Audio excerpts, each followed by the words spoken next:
कल या परसों की बात है, एक अजीब क्राइम की स्टोरी है ये, और एक अजीब इसमें मिस्ट्री है। बस उसके बारे में बताऊं, फिर आज की कहानी शुरू करता हूँ। सीतापुर यूपी में एक इलाका है।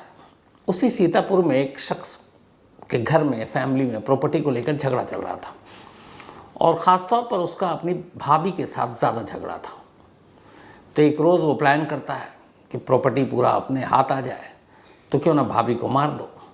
वो एक अपनी पिस्टल उठाता है और भाभी को गोली मार देता है। जब भाभी को गोली मारता तो इत्तेफाक से उसकी माँ जो है वो वहाँ पहुँच जाती है। गोली की आवाज़ सुनकर माँ आती है तो देखती है कि मेरी बहू को मेरा ही बेटा गोली मार रहा है। अब बेटा घबरा जाता है, उसे लगता है माँ को पता चल गया, अब क्या करें। वो अचानक माँ को भी गोली मार देता है। अब जब माँ को गोली मारा तो उसने लगा कि अब दो कत्ले कर दिया, अब कैसे बचूं। फिर वो प्लान करता है, वो सोचता है काम करते हैं, अपने बड़े भाई के ऊपर ये सारा केस डाल देते हैं। बड़े भाई को भी मार देता हूँ और दिखाऊंगा कि बड़े भाई ने सबको मारा और उन्होंने खुदकुशी कर ली। तो अपने बड़े भाई को एक गोली मारता है वो सर पर। इत्तेफाक से वो गोली एक तरफ से लगकर दूसरी तरफ निकल जाती है। उसके बाद अब ये भी दिखाना है कि भाई पक्का मर जाए, एक हथौड़ा भी मार देता है भाई के सर पर। अब जब उसने देखा कि 3 तो मार ही चुके, तो फिर बाकी को क्यों छोड़ूं। उसके बाद जो बच्चे थे उसके भतीजे, उन्हें भी मार देता और कुल मिलाकर 5 लोगों का कत्ल कर देता है। अब 5 लोगों का कत्ल करने के बाद इसी दौरान में वो एक गोली छोटी एक बच्ची अपनी भतीजी को मारता है, उसी कमरे में जिस कमरे में उस भतीजी के फादर की बॉडी पड़ी हुई है और जिसके सर में उसने गोली मारी थी। तो अपनी भतीजी के सर में गोली मारता है, और देखिए क्या क्या कब कैसे होता है।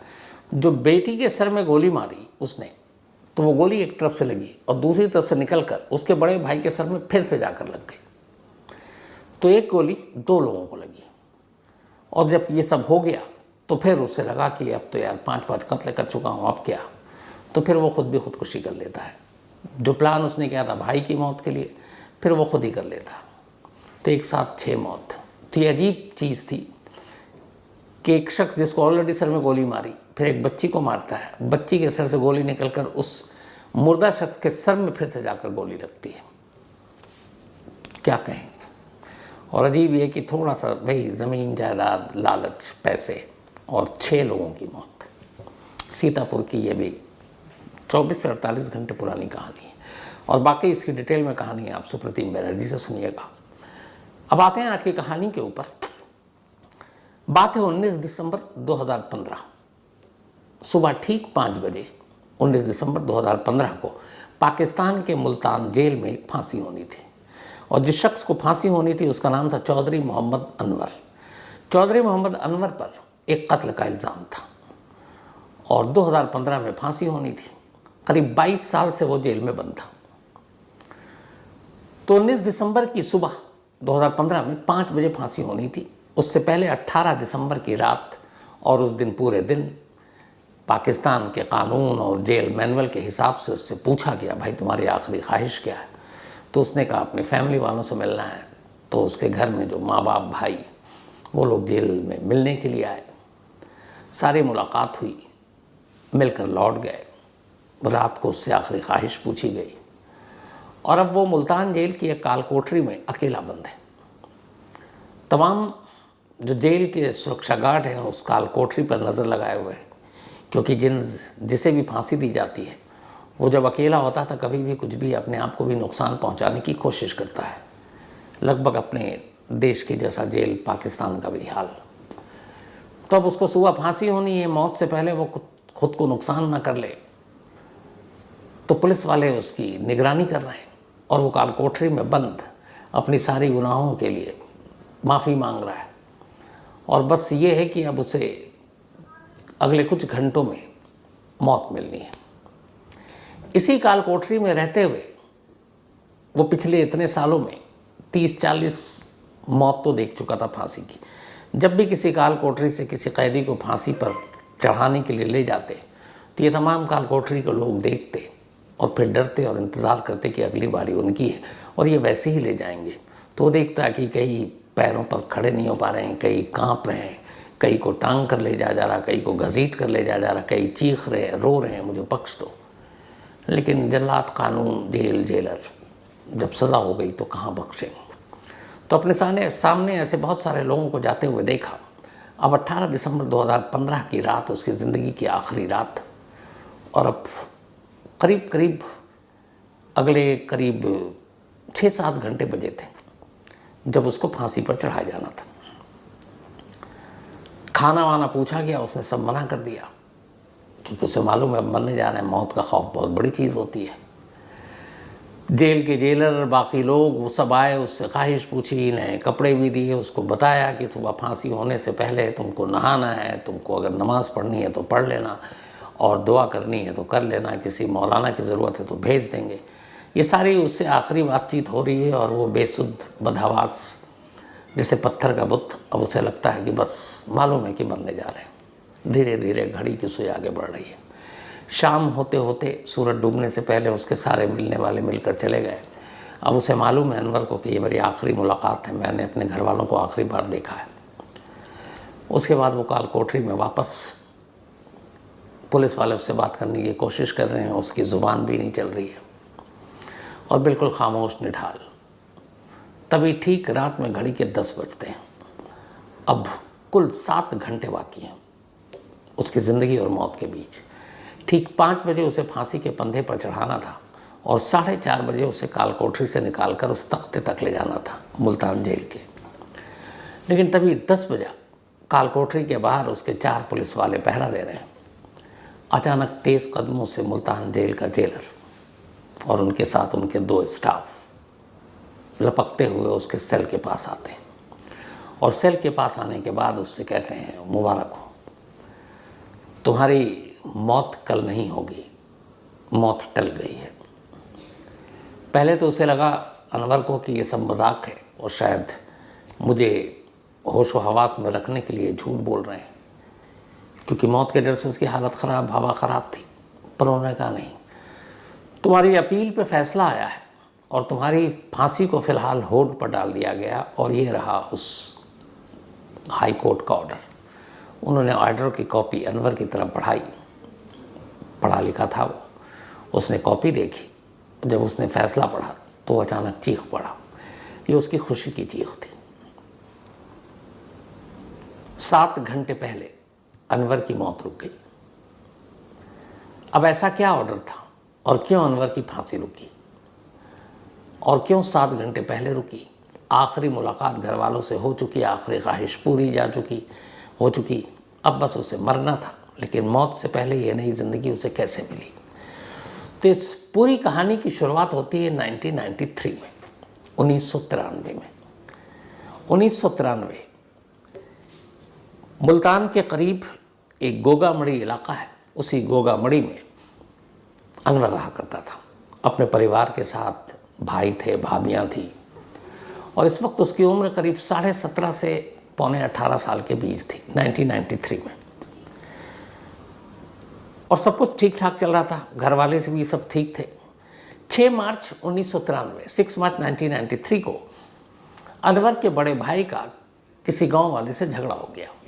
वो लोग हथियार लेके, डंडा वंडा लेकर घर पे पहुंच गए। अब वो अनवर के बड़े भाई को पीट रहे हैं, और घर में जो भी मर्द है उन्होंने कहा सबको पीटेंगे। अब अनवर का कोई झगड़ा नहीं है, उसके बड़े भाई को मार रहे हैं, वो दूर खड़ा देख रहा है, और वो डर गया कि अब उसके बाद उसे भी मारेंगे, क्योंकि वो 17.5 पौने 18 साल का एक लड़का था। तो उसके 1-2 भाई को पीट रहे थे। अब अनवर की लगभग बारी थी। अनवर डर गया, वो भागकर कमरे में जाता है, और अपने भाई की पिस्टल लेकर आ जाता बाहर, और पिस्टल लाकर दहशत में वो गोलियां चलाना शुरू कर देता है, हवाई फायर। पर इत्तेफाक से उसमें से एक गोली एक सामने वाले जो आए थे हमलावर, उनमें से उसको लग जाती है। जैसे ही गोली चली, उसको गोली लगी, बाकी हमलावर भाग गए। फिर पुलिस आई, उठाकर उसको अस्पताल ले जाया गया, पर उस शख्स ने दम तोड़ दिया। दम तोड़ा, पुलिस ने तफ्तीश की तो पता चला कि गोली चलाई है अनवर ने। झगड़ा हो रहा बड़े भाई का, लेकिन अक्यूज्ड और मुजरिम बन गया अनवर। अब पुलिस उसको लेकर अपने साथ थाने ले जाती है, गगो पुलिस स्टेशन। ये मुल्तान के इसी गोगामड़ी इलाके में है, तो गगू पुलिस स्टेशन में ले गए। उसके बाद वहाँ FIR दर्ज हुई और अनवर के ख़िलाफ़ 302 का मामला दर्ज किया गया, कत्ल का। इसके बाद पुलिस कस्टडी में उससे कुछ पूछताछ हुई, फिर उसको न्यायिक हिरासत में जुडिशल कस्टडी में जेल भेज दिया गया। पाकिस्तान और हमारे यहाँ का जो जुडिशल सिस्टम है और पुलिस का सिस्टम है और जो धाराएं हैं लगभग वो सारी एक जैसी है, क्योंकि अंग्रेज़ों की देन थी। वहाँ अब भी अंग्रेज़ों की चल रही है, हमारे यहाँ भी। हालांकि हमारे यहाँ कुछ चीज़ों में IPC CRPC में सुधार हुआ है। तो वो पहुँच गया जेल। इसके बाद चार्जशीट दाखिल हुई। चार्जशीट में अनवर को आरोपी बनाया गया है कत्ल का। लगभग 5.5 साल तक मुकदमा चला। 27 जून 1998 को सेशन कोर्ट ने अपना फैसला सुनाया और अनवर को सज़ाए मौत दे दी। पाकिस्तान में सज़ाए मौत फांसी से ही दी जाती है, जैसे अपने यहाँ। अब सेशन कोर्ट ने मौत की सज़ा दे दी। जैसे ही मौत की सज़ा दी, अब अनवर अभी तक मुल्तान की जेल में बंद था। अब उसे वहाँ से उठाकर उसके साथ बाकी कैदी थे काल कोठरी में बंद कर दिया गया, क्योंकि अब वो मौत की सज़ा का एक कैदी था। तो ताकि बाकी को नुकसान ना पहुँचाए, खुद को नुकसान ना पहुँचाए, उसको एक काल कोठरी में बंद कर दिया गया। काल कोठरी में तब तक उसके साथ मौत की सज़ा पाने वाले 4 और लोग होते थे, यानी 3। तो कुल काल कोठरी में एक में 4 कैदी, सभी को डेथ पेनल्टी जिनको मिलता है। तो सेशन कोर्ट का फैसला सजाए मौत, उसको काल कोठरी में बंद कर दिया गया। अनवर के बड़े भाइयों ने सेशन कोर्ट के इस फैसले को हाई कोर्ट में चैलेंज किया, जैसे अपने यहाँ होता है। अब ये मामला हाई कोर्ट में चला। 98 में हाई कोर्ट गए थे वो लोग। 2001 में यानी सेशन कोर्ट के फैसले के 3 साल के बाद हाई कोर्ट ने अपना फैसला सुनाया।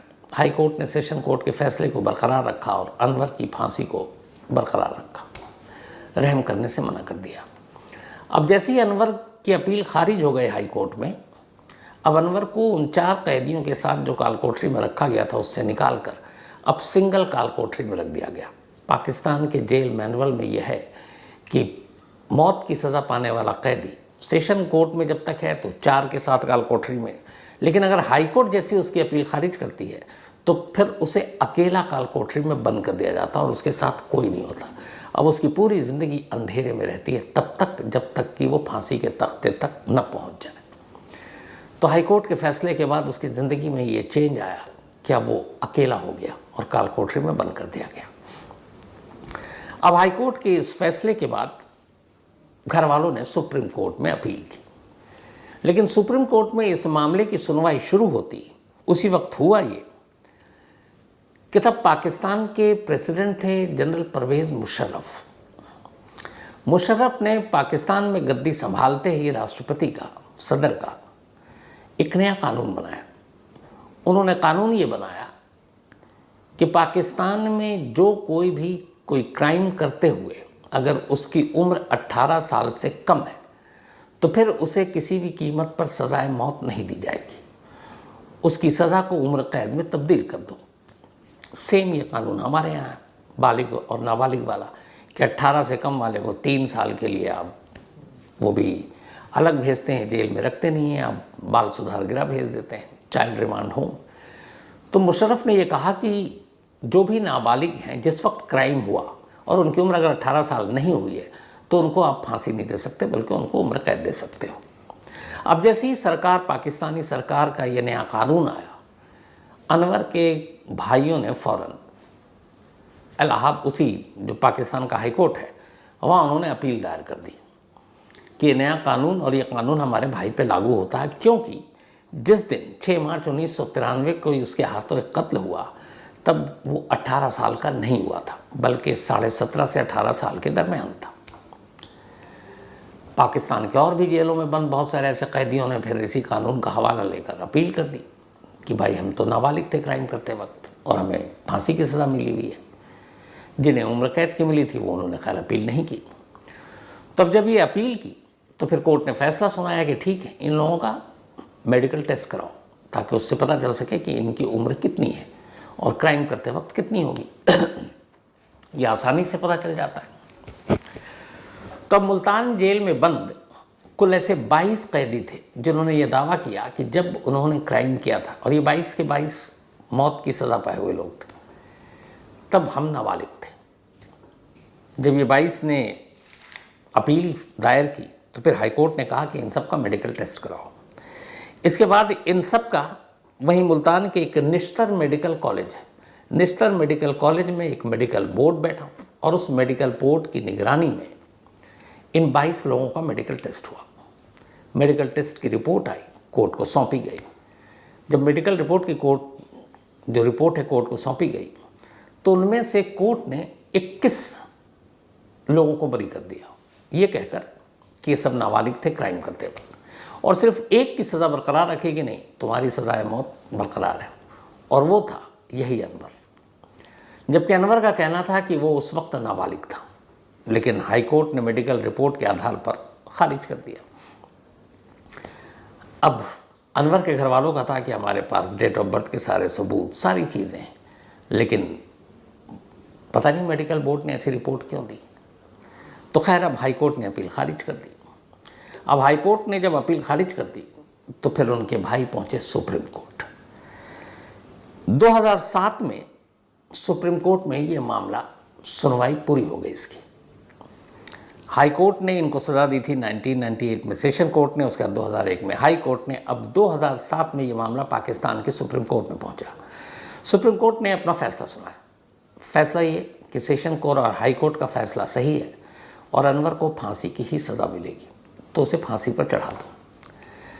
अब इसके बाद एक दो बार और वो लोग हाई कोर्ट गए, वो सुप्रीम कोर्ट गए, जैसे हमारे देश में था।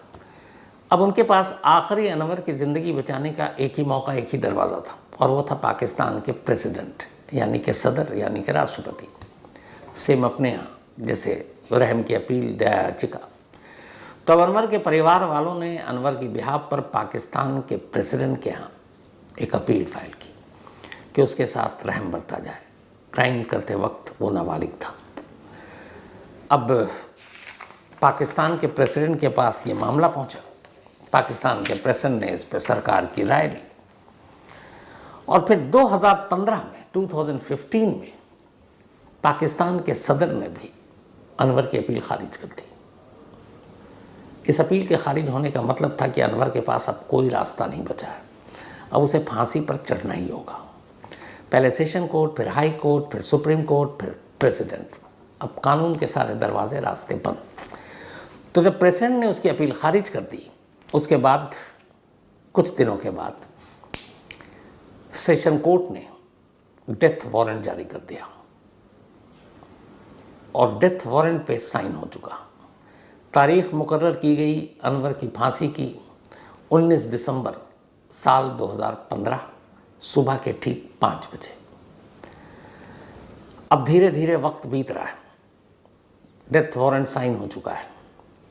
भाई फिर पहुंचते हैं सुप्रीम कोर्ट की दोबारा। सुप्रीम कोर्ट कहता अब हमारे हाथ में नहीं है।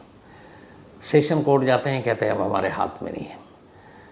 फिर उन्हें कोई कानून का जानकार सलाह देता है कि आप हाई कोर्ट पहुंचो और उस दलील को उठाओ जो हाई कोर्ट ने 22 लोगों का मेडिकल बोर्ड बनाकर टेस्ट कराया था और उसकी रिपोर्ट आई थी, वो नाबालिग थे क्राइम करते वक्त। तो अब सारे दरवाजे बंद। इनके भाई फिर से पहुंचते हाई कोर्ट, और हाई कोर्ट में जाकर कहते हैं कि पाकिस्तान का कानून है, पाकिस्तान के सदर ने बनाया है कि किसी भी नाबालिग को जिसने उस वक्त जब क्राइम किया और वो नाबालिग था, उसे फांसी पर नहीं चढ़ाया जा सकता। तो हमारा मौक्किल, हमारा भाई नाबालिग था, तो आप नाबालिग को कैसे फांसी दे रहे हैं। अब ये मामला गया, पाकिस्तान की मीडिया में भी आ गई ये खबर। अब ये हुआ कि भाई मेडिकल बोर्ड से गलती कैसे हुई। तो खैर फिर ये हुआ कि चलो इसकी दोबारा मेडिकल रिपोर्ट और सारी चीज़ें देखी जाए। अब उधर ये सारी कवायद हो रही है, भाई सब कोर्ट दौड़ रहे हैं, हाई कोर्ट दौड़ रहे हैं कि, और इधर वक्त तेज़ी से बढ़ता जा रहा है। 19 दिसंबर की तारीख करीब आती जा रही है। 10, 11, 12, 13, 14, 15, 16, 17, 18 ऐसी तारीख निकल रही है। अब 18 दिसंबर आ गई। हाई कोर्ट ने कोई फैसला नहीं लिया। अब 18 दिसंबर जब आ गया तो जेलर ने कहा कि हमारे पास डेथ वारंट है 19 दिसंबर सुबह 5 बजे का, अब हमें तो फांसी चढ़ानी पड़ेगी। उधर वकील ने कोर्ट से कहा कि ये एक शख्स के कानून और कानून के ख़िलाफ़ जाकर सज़ाए मौत वाला मामला है। हाई कोर्ट स्पेशली फिर अदालत बैठती है, सुनवाई करती है, उसकी मेडिकल रिपोर्ट देखती है, और फिर जजों की जो राय थी वो बढ़ गई, और ये था कि 93 में जब उसने जुर्म किया तब उसकी उम्र 18 साल पूरी नहीं हुई थी, कुछ महीने बाकी थे। इसी ग्राउंड पर हाई कोर्ट ने अचानक पहले इंतरिम फैसला दिया कि कल सुबह होने वाली फांसी को रोको। ऑर्डर लेकर मुल्तान जेल जाया गया। परिवार से मुलाकात हो चुकी है, आखिरी ख्वाहिश पूरी हो चुकी है।